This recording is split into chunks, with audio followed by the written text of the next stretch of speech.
Okay, so we're diving deep today. Yeah. And, we've got a whole pile of your search terms this time, and they're all about women's college basketball, Yeah. specifically around UConn and South Carolina. Lots of interest there. Yeah, so our mission, I guess, is to kind of like figure out, what are the big stories hiding in these searches? Yeah. What players are you all really interested in? What's the bigger picture? Like why is everybody so into women's March Madness right now? Absolutely. And I got to say, the variety in these searches, it's pretty amazing. I think it really gives us like a snapshot of, what fans are thinking about.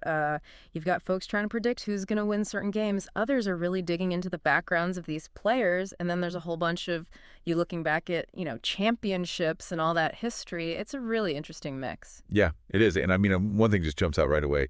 It's like UConn versus South Carolina. That's like For big rivalry. the big rivalry. Yeah. Exactly. We're seeing UConn versus South Carolina, South Carolina versus UConn over and over again. And then there are even some very specific searches like where to watch South Carolina Gamecocks, women's basketball versus UConn Huskies, women's basketball. I mean, Wow. it's like this is the matchup that everybody is waiting for. Yeah, it does seem like a game, doesn't it? And what's really interesting to me is how much these two teams are linked to winning the whole thing. Like Yep. when we look at how many searches mention women's final or women's national championship, and they almost always mention one of these two teams. You know what I mean? It really seems like everyone just assumes that they're going to be the ones battling it out in the end. It's like the championship fight that's been building all season. Exactly. And speaking of big names, Paige Bueckers is like shining bright in these searches. Oh, yeah. She's huge. We see a ton of questions like, where is Paige Bueckers from? How many points did Paige Bueckers score today? Even has Paige Bueckers won a national championship? There's like a real fascination with her. Oh, yeah, for sure. And, it's like a testament to how important individual players have become in, building fan excitement. Yeah. She's this incredible talent. And it seems like she's bringing in even people who don't normally watch women's basketball. Right. It's not just about her skills on the court either. It's her whole story that people are interested in. Definitely. Yeah. It's like she's this main character that everyone's following. Yeah, exactly. Yeah. And she's not the only UConn player getting attention. We're seeing Ati Fudd UConn a bunch of times, so clearly people are making that connection. Then there's Sarah Strong, and Sarah Strong UConn, another name that's popping up a lot for UConn fans. Right. Caitlin Chen and Aaliyah Edwards are also mentioned in connection with UConn. It seems like there's a real deep interest in that whole roster. It's not just about the superstar. Yeah, totally. I think these searches tell us that fans really, understand and appreciate all the different players on the team and how they fit together. It's not just about one person. Right. And then on the South Carolina side, maybe we don't see the same like individual player names popping up quite as much as with Bueckers. But when we look at all the searches for Gamecock women basketball or Gamecocks women's basketball, it's clear that there's a ton of interest in that team as a whole. And, players like KK Arnold, Camila Cardoso, Malaysia, Full Wiley, they're all implied in those team searches. And, of course, Dawn Staley's name comes up, too, which is, a huge testament to her impact. Oh, yeah, for sure. I'm curious, though, why do you think the search patterns might be a little different for these two teams? Like the focus on individual players for UConn versus the more team-centric searches for South Carolina. That's a great question.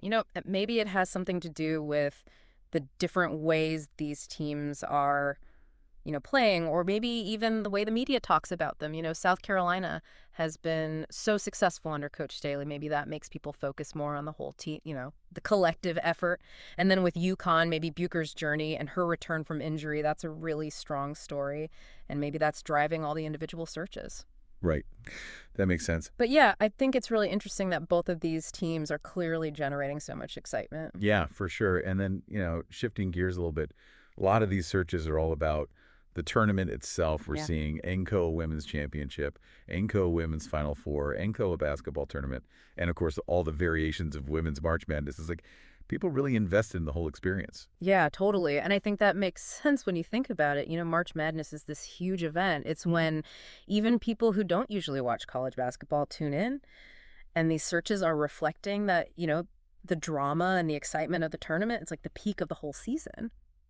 And people aren't just thinking about this year either. We see searches like Shunka National Championship 2025 and Sunshut Tournament 2025, which I think is pretty cool. Like, folks are already looking ahead. That's awesome. Yeah. And then there are the questions about when is Sunshut Championship game? When is the National Championship game? It's like people are planning their viewing schedules. Yeah. We even saw Sungshug women's basketball today, and some searches mentioning specific dates. It's like a real-time connection to the games. Yeah, and that makes sense, right? Information is so accessible these days. Fans want to know the scores and everything as soon as it happens. Exactly. And I think the number of searches for scores really shows just how emotionally invested people are in these games. Oh, yeah, for sure. And then beyond the current season and the results, there's a real interest in the history of these programs, too. We're seeing searches like, who won Women's March Madness 2024? UConn Women's Basketball Championships, UConn Women's National Championships. Last time UConn women won national championship. It's like people are trying to understand the bigger picture, the historical context. Yeah, I agree. And I think that context is really important, because it helps us understand the rivalry that's happening right now. Like, UConn has this amazing dynasty, and then South Carolina has become this dominant force more recently. So it's kind of like this story of, tradition versus this new power. And fans want to know where these teams have come from so they can appreciate where they are now and what might happen in the future. Right, exactly. And then, something else that I think is really encouraging is that it's not just about UConn and South Carolina. Mm-hmm. We're also seeing a lot of broader interest in women's basketball as a whole, like general terms, like your women's basketball, women's college basketball, girls college basketball, even women's basketball NCAA, right? Women's Concho basketball. So many variations. So many variations. Yeah, women's college basketball, women INSAC basketball, women's basketball team, women's basketball championship. Like, it seems like there's just this growing audience for the sport in general. Yeah, I totally agree. And I think that's such a good sign. It means that the sport is growing beyond just one rivalry, increased media coverage, all these amazing storylines, and just the incredible athleticism that we're seeing on the court. It's all coming together to bring in more fans. I think it's a really positive development. Yeah. And then we also see Gigi Bryant and Vanessa Bryant in these searches, which is interesting. It makes you think about the broader cultural impact of women's basketball. Yeah, absolutely. And the people who have championed the sport. And then we see Chiny Ogle-Mike, too, which shows an interest in these prominent figures in the sport, both past and present. Right. And I think those searches really highlight how, women's basketball is more than just the games themselves. It's about the stories, the cultural impact, and these individuals who have made such a huge difference. Exactly. And it's kind of funny, but in the middle of all this focus on women's basketball, there's this one single mention of UConn Huskies men's basketball versus South Carolina Gamecocks men's basketball. So it's a little outlier. Yeah, that is interesting, isn't it? Maybe it's someone who follows both the men's and women's programs and sees some kind of connection, or maybe even like a friendly rivalry across both. Right. Yeah. It's just this little glimpse into, how some people experience college sports. Totally. Okay, so let's kind of pull all this together. When you look at all of these searches, what are the big takeaways for you?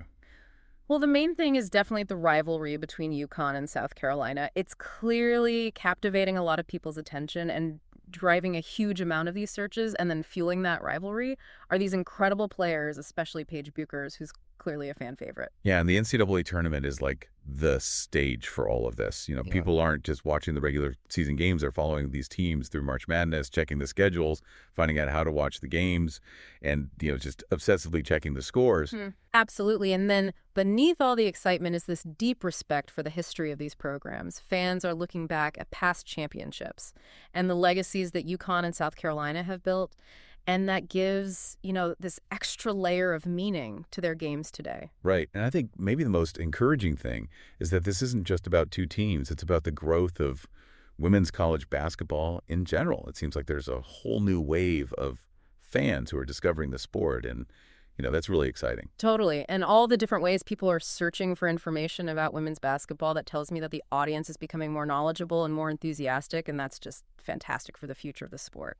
So when we look at all these searches about specific players and the history of these two amazing programs, what does that tell us about the role of rivalries and star players in women's college sports? Are they really changing the game? Are they bringing in more fans and more attention? That's the big question, isn't it? Are these intense rivalries and these amazing players like Bueckers, are they creating a deeper connection with fans, a connection that's going to last and, help women's college sports continue to grow and get the recognition it deserves?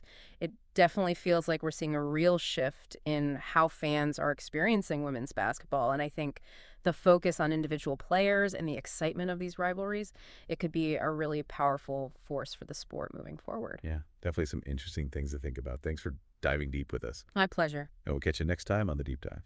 Today is your lucky day. Today is the day that our $3 website works for you, paying you directly to your PayPal daily. Imagine $3 ongoing continuous payments to your PayPal account. Imagine falling asleep and waking up to $300 in your PayPal account. How would this make you feel? How could this help you? What bills could you pay? What kind of fun could you have? What does that retirement look like now? All for a one-time payment of $3. This website is DFY done for you, fully built and completely hosted, and never stops collecting payments for you. You have spent $3 on coffee on a regular, but that coffee won't help you create multiple streams of income. Click the link below.